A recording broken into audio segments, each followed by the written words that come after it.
ሰላም የዩቲዩብ ቤተሰቦቼ እንዴት ናችሁ? እኔ ጆናይል ነኝ።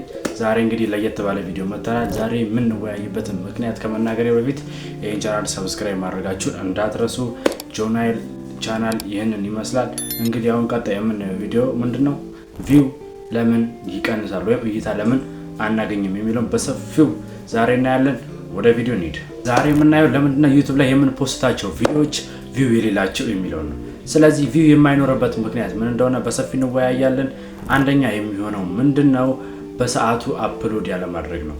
በገባችሁት ቃል ለምሳሌ ዛሬ ማታ 6 ሰዓት አፕሎድ አደርጋለሁ ካላችሁ ባላችሁበት ሰዓት ላይ አፕሎድ ማድረግ ግዴታችሁ ነው ማለት ነው።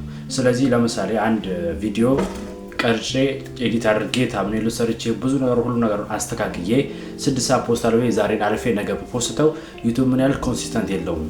ይሄማ ዛሬ ፖስቶ ነገ ይተዋል። ስለዚህ ለምንድን ነው የዚህ ቪዲዮ ለብዙ ሰዎች ማድረስለት? ብዙ ጊዜ ስለማይቆይ እኔ ጋር ምንም አይነት ቫልዩ አይኖርም የዚህ ሰውዬ መኖር ከኔ ጋር ብሎ ያስባል ማለት ነው።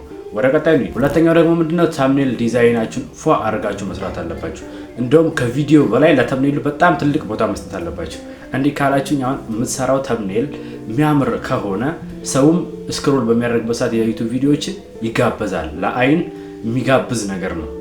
አሁን ለምሳሌ የሆነ የሚያምር በቃ የሚያስደነግጥ ነገር ሰው ለእይታ የሚስብ ነገር አድርገህ ተምኔልን ስትሰራ ሰው ደግሞ ያንተ ቪዲዮ ለማየት ይጓጓል። በቃ ይሄን ቪዲዮ ሊው እንዴ ቆይ ሲገባ ለአንተ ቪው ጨመረ ማለት ነው።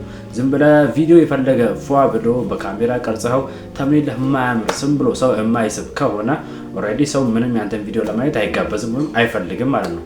ስለዚህ ተምኔል ዲዛይን ላይ በደንብ አድርገህ መጨነቅ ግዴታ ነው። ወደ ሶስተኛው እንሂድ። ሶስተኛው ደግሞ ምንድነው? ኮንሲስተንሲ የሆነ አፕሎድ ማድረግ ግዴታ ነው። በቃ በሳምንት 3 ቀን ካልክ በሳምንት 3 ቀን ባልከው ሰዓት ማድረግ አለብህ። ማቆም ከቻልክ ዩቲዩብ አፕሎድ ማድረግን ባታቆም፣ ካቆምክ ደግሞ አሁን አቁመ ደግሞ ቪዲዮ አፕሎድ በምታደርግበት ሰዓት ከእንደገና ስትገባ ዩቲዩብ አንተን ምንም አክሰፕት አያደርግም፣ ምንም አይቀበልም። በቃ አሁንማ መልሶ ይሄ ይጠፋል በሚለው ሀሳብ ሊጠፋብህ ስለሚችል ኮንሲስተንትሊ አፕሎድ ማድረግ ግዴታ ነው። አራተኛው ደግሞ የሚሆነው ምንድነው? ኒሽህ ተመሳሳይ መሆን አለበት። አንዴ ቭሎግ፣ አንዴ ኤዱኬሽን፣ አንዴ ትራቭል፣ አንዴ ደግሞ ሰልፍ ኢምፕሩቭመንት፣ ብዙ አይነት ኒሾች አሉ። እነሱን እየደበላለክ የምትሰራ ከሆነ ሰው አንድ ቪዲዮ ነው ካንተ ጋር ላይ የሚገባው። ኦዲየንስህን ማወቅ አለብህ። የኦዲየንስህ ፍላጎት ነው እንጂ ማድረግ ያለብህ አንተ የተመቸህን አይደለም መስራት ያለብህ። ስለዚህ ኒሽህን ተመሳሳይ ማድረግ ነው። ኤዱኬት ከማድረግ ኤዱኬት ላይ ብቻ ትኩረት አድርገህ ኤዱኬትን መስራት ነው። ቭሎግ ከማድረግ ቪሎግን፣ ሰልፍ ኢምፕሩቭመንት ወይም የግል የራስ ለውጥ ላይ ከፈለክ እንደዛው እና ስፖርት ጂም እና ፊትነስ ምናምን ብዙ አይነት የስፖርት አይነቶች አሉ። እነሱንም የምትሰራ ከሆነ እንደዛው አድርገህ አንድ አይነት ኒሽ መምረጥ አለብህ እንጂማ አንተ የምትፖስተው ቪዲዮ የተለያየ ከሆነ አንዴ ቭሎግ ነው የምትሰራው፣ አንዴ ኤዱኬሽን ነው የምትሰራው፣ ሰው አያይህም። ይሄ ቅዥቅዥ ነው። ይሄ ልጅ ባለፈው ለምሳሌ እንዴ አለ ዩቲዩብ ሪያክሽን ቪዲዮ ነው የሚሰራው። ቭሎግ ቢሰራ የሚያይለት ሰው የለም፣ ወይም ደግሞ ሰው ከሪያክሽኑ በላይ ለቭሎጉ አይጓጓም ማለት ነው። ስለዚህ ሰው በሚያውቅ ኦዲየንስ በሚያውቅ መልኩ አንተ ወደዛ መግባት አለብህ ማለት ነው። አምስተኛውና የመጨረሻው ገራሚ ብዬ ወይም ደግሞ ለዩቲዩብ ቻናል ቪውም ሰብስክራይብም ወቻወርም ብዙ ነገር የሚያስጨምርህ ነገር ምንድነው? ቪዲዮህን በብዙ ሶሻል ሚዲያዎች አሰራጭ። ትልቁን ሳይሆን ትልቁ ከሆነ ሾርት ቪዲዮ ሰራል ለዩቲዩብ፣ እሱን ቲክቶክ ላይም ኢንስታግራም ላይም ሌላ ትዊተር ላይም ትሬድ ላይም ብዙ ነገሮች ላይ ልቀቀው።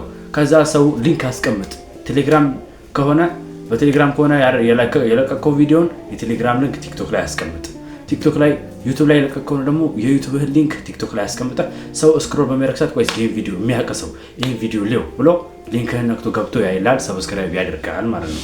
በዚህ አጋጣሚ ቪዲዮዎችን ለብዙ ሰው ማሳየት ትችላለህ ማለት ነው። በዚህ እያደረግክ የራስን የዩቲዩብ ቻናል ማሳደግ ትችላለህ። ቪውም እንዳይቀንስ ማድረግ ትችላለህ። ቢቻል ደግሞ አንተ በየቀኑ የምታገኛትን ነገር ለዩቲዩብ ማድረግ አለብህ። ለምሳሌ ኦልሬዲ ፋሚሊ ለልብስ ብሎ አንድ 10,000 ብር ሰጠህ እንበል፣ ዝም ብዬ ነው። እንደዛ የሚሰጥም ላይኖር ይችላል፣ ሊኖርም ይችላል። እና ከ10,000 ላይ ጫማ 3,000 ብትገዛ፣ ከዛ በኋላ 1,000 ሱሪ ብትገዛ 1,000 ቲሸርት ትገዛለህ። ኖርማል እንደ አቅም ነው መኖር የሚችል። ከዛ 5,000 ትቀሪያለህ። በ5,000 ደግሞ ለዩቲዩብ የሚሆን ነገር አሁን እኔ መጀመሪያ ዩቲዩብ ስጀምር ምን ነበረኝ? በእንጨት ሲሆነች ስታንዲንግ በጠረጴዛ ምናምን ደርድሬ መሰራት ስታንዲንግ ነበረች። ወደ ምን ቀየርኳት? እሱን ወደ ሰልፊ ስቲክ ገዛኝ።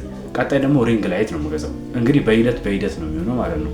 እና ብር በምታገኝበት ሰዓት በተቻለ አቅም ኢንቨስት ማድረግ ያለበት ዩቲዩብ ላይ ወይም ደግሞ በዩቲዩብ ውጤታማ መሆን እፈልጋለሁ ካልክ ዩቲዩብ ላይ ኢንቨስት ማድረግን እንዳትረሳ። ቪዲዮ እንደሚመቻችሁ አልጠራጠርም። ከተመቻችሁ የላይክ ምልክቷን ኮሜንት ላይ አስተያየታችሁን ጻፉ። በቀጣይ ምን ይዤላችሁ እንደምመጣ እናንተ ደግሞ ኮሜንት ላይ አስቀምጡልኝ።